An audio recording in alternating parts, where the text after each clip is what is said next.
Jerusalem से जन्नत का सफर कराया गया। इसके पीछे की कहानी मोहम्मद के बहानों के हिसाब से कुछ यूं है कि मदीना की हिजरत से कुछ साल पहले एक रात मोहम्मद अपने हुजरे में सो रहा था। तभी फरिश्ता जिब्राइल मोहम्मद के पास आता है और मोहम्मद को उठने का हुक्म देता है, जिसके बाद ये बाहर मस्जिद हराम के दरवाजे तक पहुंचते हैं, जहां जन्नत की एक सवारी मोहम्मद के इंतजार में वहां मौजूद थी। ये एक ऐसा जानवर था जिसका नाम बुराक था।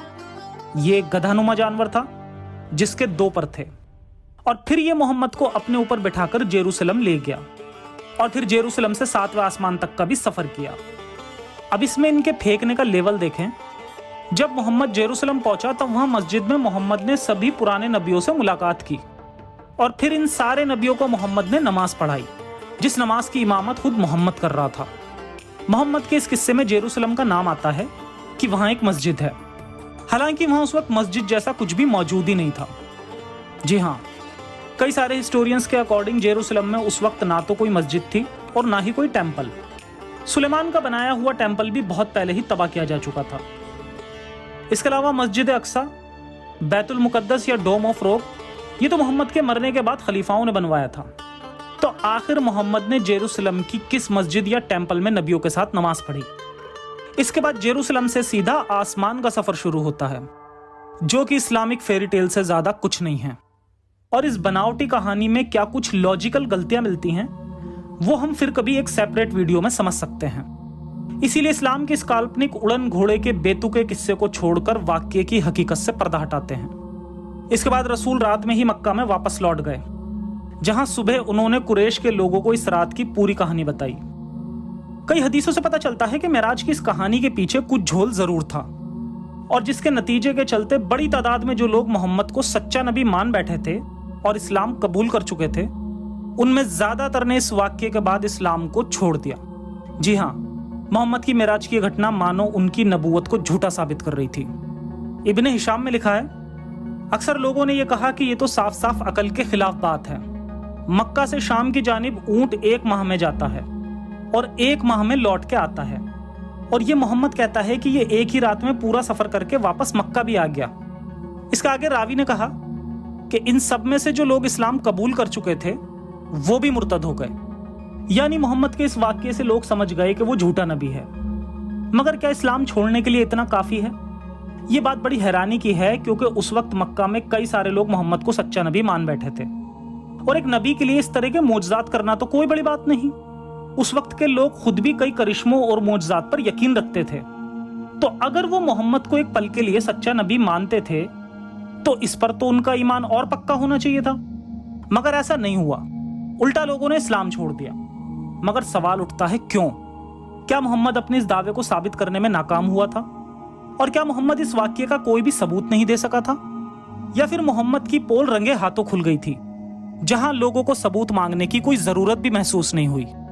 क्योंकि यह वाक्य सिर्फ मेराज का नहीं था, बल्कि इसके पीछे कुछ और ही कहानी थी, जो मोहम्मद का पहला प्यार यानी उम्मे हानी तक पहुंचती है।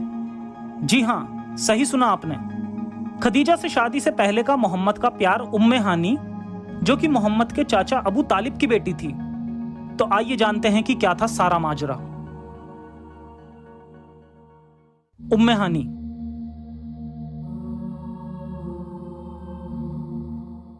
मोहम्मद की नबूवत की तरह ही मेराज के इस वाक्य में भी एक चीज बिल्कुल सेम है, और वो ये कि मोहम्मद ने यह दावा खुद पहले कभी नहीं किया। ऐसा बिल्कुल नहीं हुआ कि मोहम्मद खुद लोगों को इस वाक्य के बारे में बता रहा हो, बल्कि मोहम्मद तो बस सफाई दे रहा था कि वो अचानक इस रात कहां गायब हो गया, क्योंकि इस तरह अचानक से मेराज करने का कोई पॉइंट नहीं था।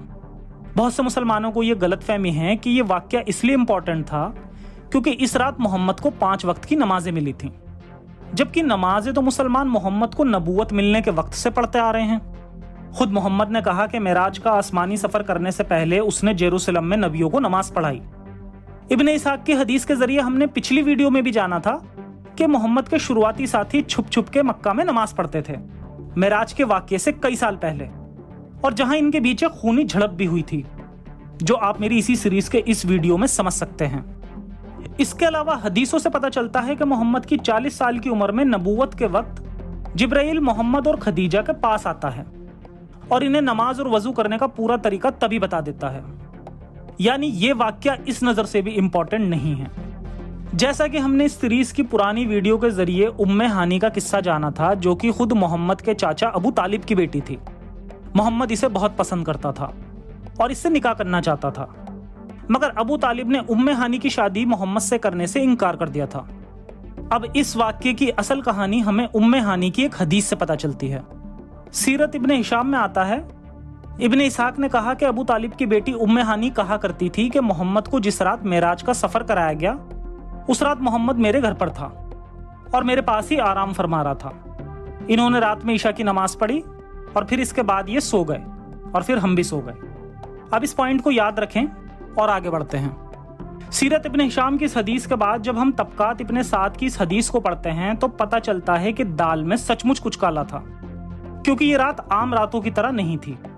इस रात मोहम्मद अचानक से अपनी जगह से गायब हो गया था और बहुत ढूंढने के बाद भी कहीं नहीं मिला, जिसके बाद ही मेराज का ये किस्सा मोहम्मद को गढ़ना पड़ा।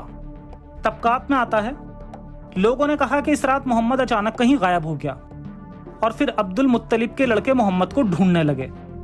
इनमें से एक मोहम्मद के चचा अब्बास थे, जो आवाज दे रहे थे या मोहम्मद या मोहम्मद। इसके बाद मोहम्मद इन्हें मिला और जब लोगों ने मोहम्मद से पूछा कि वो सारी रात कहाँ था, तो मोहम्मद ने कहा कि मैं बैतुल मुकद्दस से आया हूँ। यानी मोहम्मद उस रात उम्मे हानी के साथ था और जब सुबह लोगों को मिला तो अचानक ये वाक़या मेराज बन गया। अब जो हदीसें मैं आपको दिखाने वाला हूँ, इसे देखकर आपको ये खुद ही इस वाक्य की सारी कहानी पता चल जाएगी कि आखिर मोहम्मद को ये झूठा किस्सा गढ़ने की क्या जरूरत पड़ी। बुखारी की शरह में लिखा है, मेराज का आगाज हतीम से हुआ, जहां नबी अकरम हजरत हमजा और हजरत जाफर के दरमियान सोए थे। वहां से आपका ये मुबारक सफर बुर्राक के जरिए शुरू हुआ था। यानी जैसा कि इस हदीस में लिखा है कि मोहम्मद हर बार की तरह हमजा और जाफर के दरमियान में सो रहा था और अचानक आधी रात को मोहम्मद कहीं गायब हो जाता है। मोहम्मद भले ही लेटा उस रात हमजा और जाफर के साथ था, मगर सुबह वो मिला उम्मे हानी के साथ।